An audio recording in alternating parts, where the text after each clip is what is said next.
வணக்கம். நான் doctor G K. Kumar, வலி நிவாரண மருத்துவர், த பெயின் கிளினிக், சென்னை. இன்னைக்கு நம்ம எதை பத்தி பேச போறோம்னா, எல்லாருக்கும் பரவலாக காணப்படுகிற கழுத்து வலி பற்றி. எப்படி நம்ம முந்தைய வீடியோக்களில் சயாட்டிகா அப்படிங்கிற ஒரு பத்தி நம்ம தெளிவா பேசணும். நிறைய நேயர்கள் கேள்விகள் எழுப்பியிருந்தாங்க, அவருக்கு பதிலும் நம்ம பகிர்ந்திருந்தோம். இப்ப அதே மாதிரி பிரேக்கியால்ஜியா அப்படின்னு பார்க்க போறோம். பயப்பட வேண்டாம், என்னென்னமோ பேர் சொல்றோமே அப்படின்ட்டு. எப்படி இடுப்பிலிருந்து காலில் பரவுகிற வலிக்கு சயாட்டிகா அப்படின்னு சொல்றோமோ, கழுத்திலிருந்து கையில் பரவுற வலிக்கு பிரேக்கியால்ஜியா அப்படின்னு சொல்றோம்.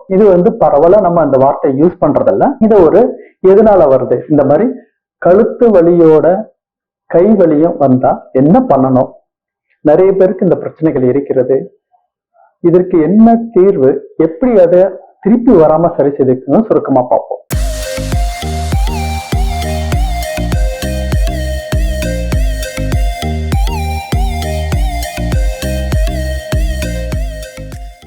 இப்ப கழுத்து வலிங்கிறது முன்னாடி நம்ம நினைச்சிட்டு இருந்தோம் வயதானவர்களுக்கு வருகிற பிரச்சனை அப்படின்ட்டு. ஏன்னா கழுத்து வலிக்கு வருவதற்கு பல காரணங்கள் இருந்தாலுமே காமனான ரெண்டு காரணம் தேய்மானம், ரெண்டு டிஸ்க். டிஸ்க்னா எல்லாருக்குமே தெரியும், ஜவ்வு. ஒரு முதுகெலும்புக்கும் அல்லது முதுகில் உள்ள எலும்பிற்கு நடுவில் உள்ள குஷன், அதை பகுதியை ஜவ்வுங்கிறோம். முதுகில் இருக்கிற மாதிரி கழுத்தெலும்புகளையும் இருக்கு. ஸோ தேய்மானம் ஒண்ணு, அதே சர்வைக்கல் ஸ்பாண்டிலோசிஸ் நிறைய பேர் சொல்லுவோம். அதை எல்லாருக்கும் காமனா தெரிஞ்சிருக்கிற ஸ்பாண்டிலோசிஸ் அப்படின்னு சொல்லுவாங்க சுருக்கமா. எலும்பில் உள்ள ஜவ்வு விலகத்துக்கு டிஸ்க் ப்ராப்ளம் அப்படிம்பாங்க. இது எல்லாருக்கும் காமனது. இது ரெண்டு காமனான பிரச்சனைகள் கழுத்து வலி வருவதற்காக. இதை தவிர பல பிரச்சனைகள் இருக்கிறது. முக்கியமா பாத்தீங்க அப்படின்னா, இந்த எலும்பு சம்பந்தப்பட்ட மட்டுமில்லாமல் தசைகள் சம்பந்தப்பட்டது, ஃபைப்ரோ மஸ்குலோஸ்கெலிட்டல் ப்ராப்ளம் அப்படிம்போம். தசைகள் சம்பந்தப்பட்ட வரலாம், அல்லது ஆர்த்ரைட்டிஸ் ப்ராப்ளம். எங்க ஜாயிண்ட் இருக்கோ அங்கெங்கெல்லாம் மூட்டு தேய்மானம் இருக்கிற மாதிரி ஒரு பிரச்சனைகள் இருக்கும்போது அந்த இதுல கழுத்துல வலி வரலாம். அல்லது ஏற்கனவே உள்ள நோயினால், சில நோய்கள்னால் வரலாம்.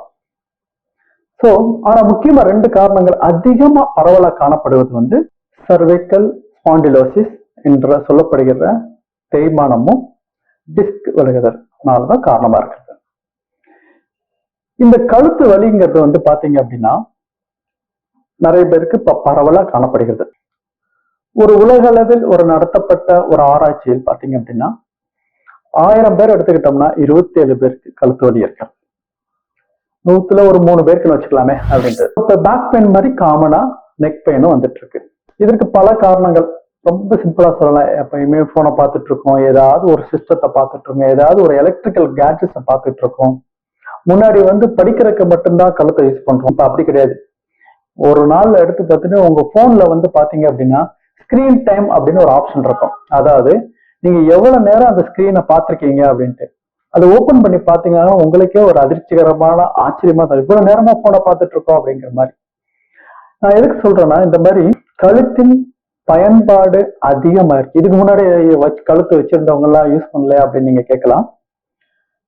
பயன்பாடுங்கிறத விட தவறாக பயன்படுத்தும் நேரம் அதிகமானதால் பரவலாக கழுத்து வலி காணப்படுகிறது. இதுக்கு முன்னாடி இருக்கிறவங்களுக்கு எல்லாம் கழுத்து வலி வராம இப்ப அதிகமா வர்ற காரணமே எந்த ஒரு விஷயத்தையும் தப்பா பண்ணோம்னா அதுக்கு ஒரு விளைவுகள் இருக்கிறது. கழுத்தை தப்பா யூஸ் பண்ணீங்க அப்படின்னா கண்டிப்பா கழுத்து வலி வரும்.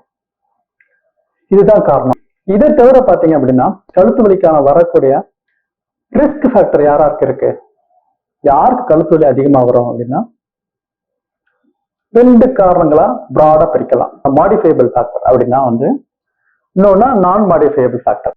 அது ரிஸ்க் இருக்கும், அதை நம்ம தவிர்க்க முடியாது. தவிர்க்க முடியாத ரிஸ்க் ஃபேக்டர் எது, தவிர்க்கக்கூடிய ரிஸ்க் ஃபேக்டர் எப்படி அப்படிங்கிறத பார்க்கலாம். தவிர்க்க முடியாத ரிஸ்க் ஃபேக்டர் அப்படின்னா ஜெனட்டிக். சில வியாதி ஜெனட்டிக்காவே வரலாங்க. அப்படி வரும் பட்சத்தில் அதை நம்ம தவிர்க்க முடியாது. வாங்கி வரம் சொல்றோம் இல்லையா, அது மாதிரி. ஆர்த்தரைட்டிஸ் ப்ராப்ளம் கொஞ்சம் ஜெனட்டிக் இருக்கு, டயாபெட்டிஸ் கொஞ்சம் ஜெனட்டிக்ஸ் இருக்கு. இந்த மாதிரி பிரச்சனைகள் வந்து ஜெனட்டிக்கா வருது. மஸ்குலோஸ்கெலிட்டல் ப்ராப்ளம் சம்டைம்ஸ் ஜெனட்டிக்கா வரும். வேற ஏதாவது நியூரலாஜிக்கல் ப்ராப்ளம் ஜெனட்டிக்ஸ் ஆகும். இதனால வரக்கூடிய கழுத்து வலிகளை நம்ம கையில கிடையாது. அது அந்த வியாதி வந்தா அந்த வியாதியை சரி செய்யணும். மாடிஃபையபிள் ரிஸ்க் ஃபேக்டர் தவிர்க்கக்கூடிய காரணங்கள் அப்படின்னு பாத்தீங்க அப்படின்னா ஒபிசிட்டி, உடல் பருமன் கழுத்து வலி வர்றதுக்கான வாய்ப்பு இருக்கிறது. இரண்டாவது காரணம் கழுத்தை, அதாவது ஒரு தவறுதலா கழுத்தை தொடர்ந்து உபயோகப்படுத்துறீங்க அப்படின்னா வரும். யாராருக்கு வரும்? இந்த மாதிரி வந்து அதிக நேரம் சிஸ்டத்துல உட்கார்ந்துருக்கீங்க அப்படின்னா வர வாய்ப்பு. ஸோ இப்போ வேலையோ மாத்திரமா இல்லை, அந்த கழுத்தை சரியாக உபயோகப்படுத்துனீங்க அப்படின்னு சொன்னீங்கன்னா அந்த மாதிரி பிரச்சனைகள் வராம நம்மளை தவிர்த்து கொள்ளலாம்.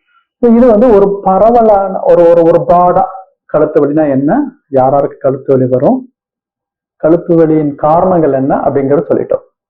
இப்ப இந்த கழுத்து வலி வராம நம்மளை எப்படி தவிர்த்து கொள்றது அப்படிங்கிறத பார்ப்போம். 5 வழிகள்ல வந்து இந்த கழுத்து வலியை வராம நம்ம வந்து நம்மளை பாதுகாத்துக் கொள்ளலாம். கழுத்தை எப்படி சரியாக உபயோகப்படுத்துவது என்பது. 1, கழுத்து வந்து நியூட்ரல் பொசிஷனா வச்சிருக்கணும். நியூட்ரல் பொசிஷன் அப்படின்னா 0 டிகிரியில வச்சிருக்கணும் முடிந்த அளவு. அது எப்படி கண்டுபிடிக்கிறது? உங்கள் காது இருக்கு இல்லையா, இந்த காதும் ஷோல்டரும் ஒரே பக்கமா இருக்கணும். இப்ப சைட்ல பார்க்கும்போது காதும் ஷோல்டர் இந்த பக்கம் இருக்கக்கூடாது, இது காது ஒரு பக்கம் இருக்கக்கூடாது, கழுத்து. ஸோ காதும் இதுவும் ஒரே பக்கமா இருக்கும், நியூட்ரலா இருக்கணும். இரண்டாவது வந்து நீங்க ஸ்கிரீனை பாக்குறீங்கன்னு வச்சுக்கோங்க. இப்ப இந்த ஸ்கிரீனை பாக்குறீங்க அப்படின்னா இவ்வளவு தாழோட இருக்கக்கூடாது. பாத்தீங்க அப்படின்னா உங்களுடைய மூக்கு வந்து அந்த ஸ்கிரீனோட சென்ட்ரல்ல இருக்கும். ஸோ இப்படி ஒரு ஸ்கிரீனை வச்சுக்கணும். நீங்க நான் இப்படி வச்சு பார்த்தேன்னா கண்டிப்பா அது ஸ்ட்ரெயின் உண்டாகும். இப்படி வச்சு பார்த்தேன்னா வந்து அது ஸ்ட்ரெயின் வரக்கூடிய வாய்ப்பு வந்து கம்மி. ஸோ கழுத்து வந்து நியூட்ரலா இருக்கணும். 1, அது எப்படி பார்க்கணும்? காதும் ஷோல்டரும் ஒரே லைன்ல இருக்கணும், இப்படியோ திரும்பி இருக்கக்கூடாது. 2வது வந்து குனிந்தோ அதிகம் நிமிர்ந்தோ இருக்கக்கூடாது. அதற்கு உங்களை நீங்க ஸ்கிரீன் பாக்குறீங்கன்னா இந்த அளவு எதிர்த்தா குறைந்தபட்சம் 20 டிகிரிக்கு மேல, அதிகபட்சம் 20 டிகிரிக்கு மேல உங்க கண்கள் கீழே இறங்கக்கூடாது. அதுதான் ஞாபகம் வச்சுக்கணும். பக்கத்துல வச்சுக்கோங்க. ஒரு போதிய இடைவெளி இருக்கணும் அந்த ஸ்கிரீனுக்கு. மினிமம் ஒரு 20 இன்ச்சாவது வேணும். ஸோ 20 ஞாபகம் வச்சுக்கோங்களேன்.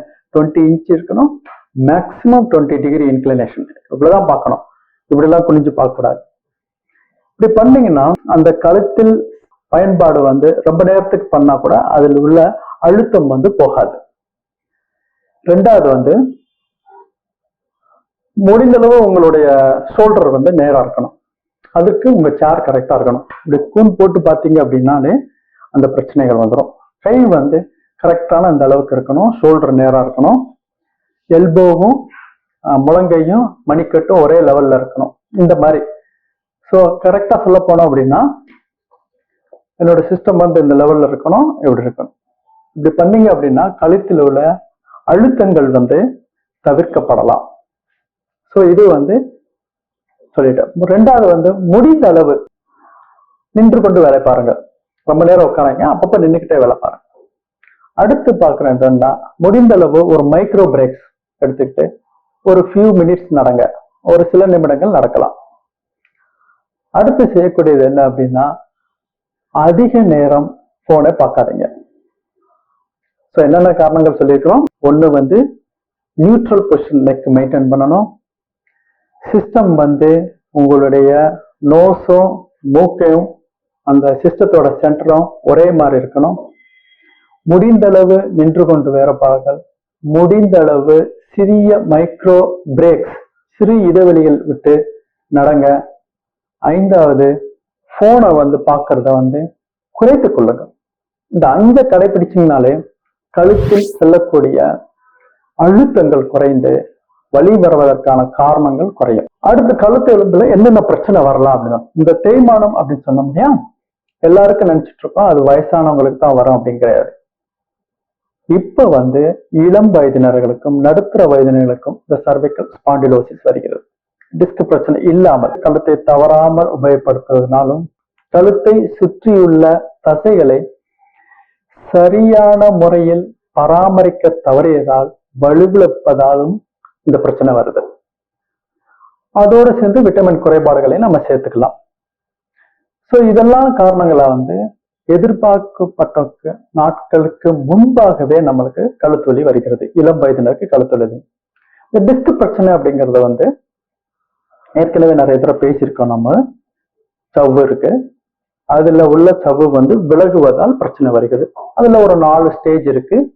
வீக்கம், விலகுதல், வெளிப்புறம் விலகுதல், வெளியேற்றப்படுதல். So 4: bulge, prolapse, protrusion, extrusion அப்படின்னு இருக்குது. இது ஒவ்வொரு தீவிரத்தன்மையை பற்று.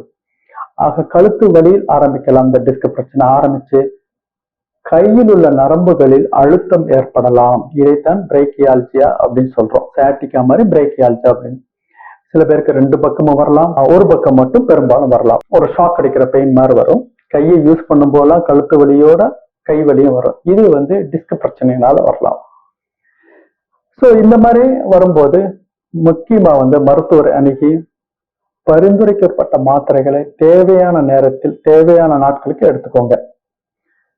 சில சொல்ற மாதிரி இந்த எக்ஸசைஸ்களையும் அதே மாதிரி எப்பயுமே வலி நிவாரணம் என்பது மாத்திரைகள் மட்டுமல்ல, சிறப்பு சிகிச்சைகள் மட்டுமல்ல, பயிற்சிகளும் தேவைப்படும். அடுத்த ஒரு வீடியோல என்ன மாதிரி எளிய பயிற்சி முறைகள்ல கழுத்து வலியை வராமல் பாதுகாப்புங்கிறத பார்க்கலாம். நன்றி, வணக்கம்.